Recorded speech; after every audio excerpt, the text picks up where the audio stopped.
जम्मू कश्मीर में चुनाव का ऐलान होते ही अब विपक्ष सक्रिय नजर आ रहा है और अब ये कहा जा रहा है कि कुछ तो विपक्ष जो है विपक्ष के खेमे में पकाया जा रहा है। और ऐसा इसी वजह से कि चुनाव के ऐलान होते ही अब अमेरिकी राजनयिकों ने अब मुलाकात का दौर देखने के लिए मिल रहा है। अमेरिकी डिप्लोमेट्स लगातार कई सारे संवेदनशील लीडर्स, संवेदनशील जगहों के लीडर्स से मुलाकात कर रही है। पहले ओवैसी और अब उमर अब्दुल्ला से अमेरिकी राजनयिकों की मुलाकात हुई है। ट्रैवल एडवाइजरी को लेकर कह रही है बातचीत हुई है, लेकिन इस मुलाकात ने अब कई सारे आईब्रो रेस कर दिए हैं, कई सारे क्वेश्चंस रेस किए हैं कि आखिर इतना सेंसिटिव टाइम, इतने लंबे टाइम बाद जम्मू कश्मीर में चुनाव होने वाला है और चुनाव से पहले आखिर कौन सी खिचड़ी पकाई जा रही है कि अमेरिकी डिप्लोमेट्स विपक्षी नेताओं से बैक टू बैक मुलाकात कर रही है। वहीं दूसरी तरफ फेसबुक के ओनर, यूं कहिए फेसबुक के फाउंडर मार्क जुकरबर्ग ने एक बड़ा खुलासा किया है कि किस तरीके से बाइडेन सरकार उनके ऊपर दबाव डालती थी कई सारे कंटेंट्स को दबाने के लिए। क्या है पूरा माजरा, विस्तार से समझिए मेरे साथ। तो जम्मू कश्मीर में होने वाले विधानसभा चुनाव से ठीक पहले अमेरिकी राजनयिकों ने नेशनल कॉन्फ्रेंस के उपाध्यक्ष उमर अब्दुल्ला ने के आवास पर जाकर मुलाकात की है। नेशनल कॉन्फ्रेंस ने इसकी जानकारी एक्स पर एक पोस्ट के जरिए दी। उन्होंने लिखा कि अमेरिकी राजनयिक यानी डिप्लोमेट ने आज नेशनल कॉन्फ्रेंस के उपाध्यक्ष उमर अब्दुल्ला से उनके गुप्तकार आवास पर मुलाकात की। प्रतिनिधिमंडल में राजनीतिक मामलों के मंत्री परामर्शदाता ग्राहम मेयर, प्रथम सचिव गैरी एपलगाथ और राजनीतिक सलाहकार अभिराम शामिल थे। बैठक में एनसी सांसद आगा सैयद रहुल्ला मेहंदी और पार्टी के मुख्य प्रवक्ता संचार प्रमुख तनवीर शादिक भी शामिल थे। पार्टी ने कहा कि इस दौरान जम्मू कश्मीर और सामान्य रूप से क्षेत्र से संबंधित कई मुद्दों पर चर्चा हुई। बैठक के दौरान अब्दुल्ला ने प्रतिबंधों को कम करने के उद्देश्य से जम्मू कश्मीर की ट्रैवल एडवाइजरी पर फिर से विचार करने पर जोर दिया। नेशनल कॉन्फ्रेंस से कहा कि उन्होंने दुनिया भर के लोगों को कश्मीर आने, इसकी खूबसूरती, संस्कृति का प्रत्यक्ष अनुभव करने के लिए प्रोत्साहित किया।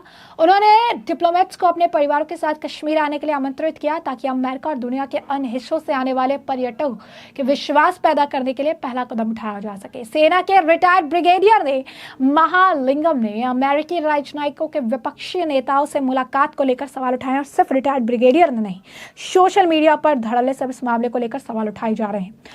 रिटायर्ड ब्रिगेडियर वी महालिंगम ने कहा कि इस महीने की शुरुआत में हैदराबाद में एआईएमआईएम प्रमुख असदुद्दीन ओवैसी के घर पर अमेरिकी महावाणिज्य दूत जेनिफर लॉरेंस की दूसरी यात्रा के बाद ये श्रीनगर की यात्रा क्यों है। रिटायर्ड सैन्य अधिकारी ने सवाल उठाया कि अमेरिकी राजनयिक हैदराबाद और श्रीनगर जैसे संवेदनशील इलाकों में विपक्षी नेताओं से क्यों मिल रहे हैं। क्या ये बैठक जरूरी थी? क्या इन कदमों के पीछे कोई छिपी हुई मंशा है? वहीं आपको बता दें कि इस मामले को लेकर लगातार सोशल मीडिया पर चर्चा का बाजार गर्म है। लगातार सोशल मीडिया पर इसे लेकर क्वेश्चन उठाए जा रही है। मिस्टर सनाब लिखते हैं कि यूएस डिप्लोमेट उमर अब्दुल्ला से जम्मू कश्मीर में होने वाले चुनाव से ठीक पहले मुलाकात की है और ये अब एंटी इंडिया और मोदी एलिमेंट्स को एक के बाद एक जो है उनसे मुलाकात की जा रही है। आखिर क्या इनमें जो है पकड़ा। आदित्य राज कौल ने भी लिखा कि यूएस डिप्लोमेट अब कश्मीर में है, इलेक्शन होने से पहले उनकी मुलाकात जो है हो रही है। Former chief minister Omar Abdullah, former minister Sajad Lone, former mayor Junaid Azim Mattu और कई सारे डिप्लोमेट्स ने जो है कश्मीर में जो है आए हैं और ये सरकार के साथ जो है मुलाकात जो है इनकी हो रही है। कुछ यही लोगों का जो क्वेश्चन है वो ये है कि यूएस डिप्लोमेट्स आखिर आके यहाँ पर क्यों मिल रहे हैं। कुछ लोग ये कह रही हैं कि जो बांग्लादेश में इन्होंने किया, अस्थिर कर दी सरकार, बांग्लादेश में काफ़ी ख़राब जो है स्थिति देखने के लिए मिली थी। क्या कुछ ऐसा ही यहाँ पर भी करने का प्रयास कर रहे हैं? क्या कुछ ऐसा ही इनकी प्लानिंग यहाँ को लेकर भी चल रही है जिस वजह से इस तरीके से बैक टू बैक मुलाकात हो रही है?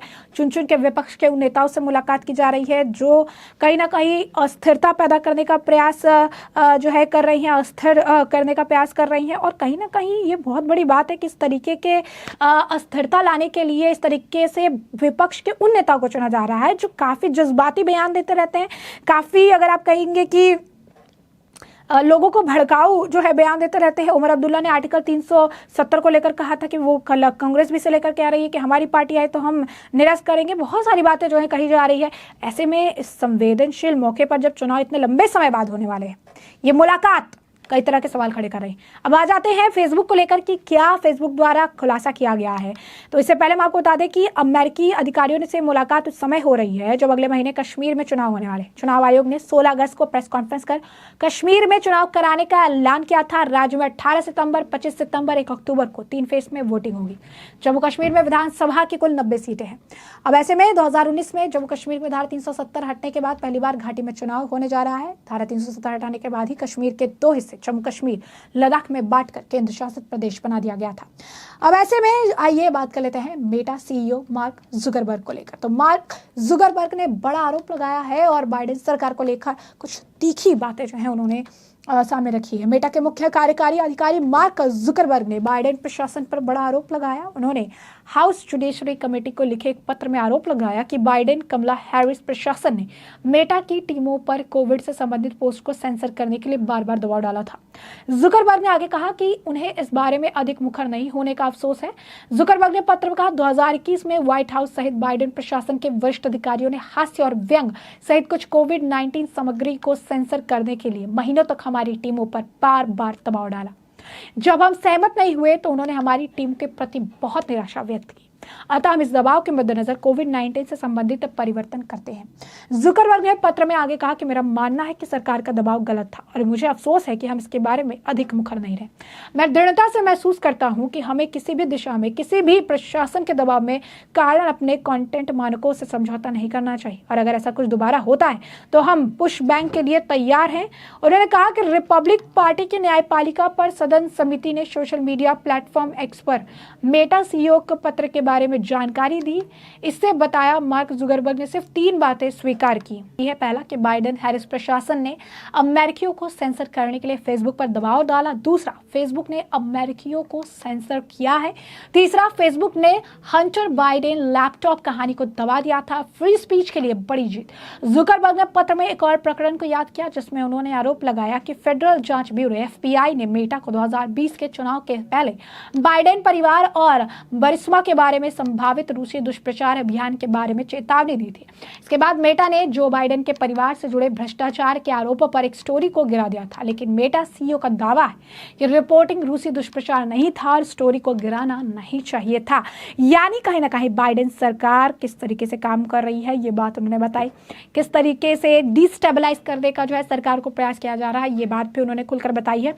सबसे ध्यान देने वाली बात जो है वो ये है कि किस तरीके से टारगेट ऑडियंस को जो है एक तरह से आप कह सकते हैं कि फेसबुक पर प्रेशर डाला गया। बाइडेन सरकार जॉर्ज सोरोस बहुत सारे पैसे लगाने के बाद ऑलरेडी कबूल कर चुकी है, कई बार कह चुकी है कि मैं बहुत पैसे खर्च कर रहा हूं और इनका काम रहा है। बांग्लादेश में भी यूएस ने किस तरीके से सरकार को है गिराने का जो है सरकार गिरा दी, तख्ता पलट कर दिया। कहा जा रहा है भारत में भी ऐसा कुछ वो करना चाहते हैं और इस वजह से लगातार विपक्ष के नेताओं से बैक टू बैक उनकी ये मुलाकात हो रही है। कई तरह के सवाल जो खड़े कर रही है। और अब अगर आप देखेंगे एक और अटेम्प्ट है मार्क जुकरबर्ग ने अब इनकी भी पोल खोल दी है। तो ऐसे में हमने आपको जो पूरा मामला है ये बड़े विस्तार से बताया। पूरा मामला क्या है, इस मामले पर आपकी जो राय कमेंट सेक्शन में कमेंट करके हमें ज़रूर से ज़रूर साझा करिएगा। धन्यवाद।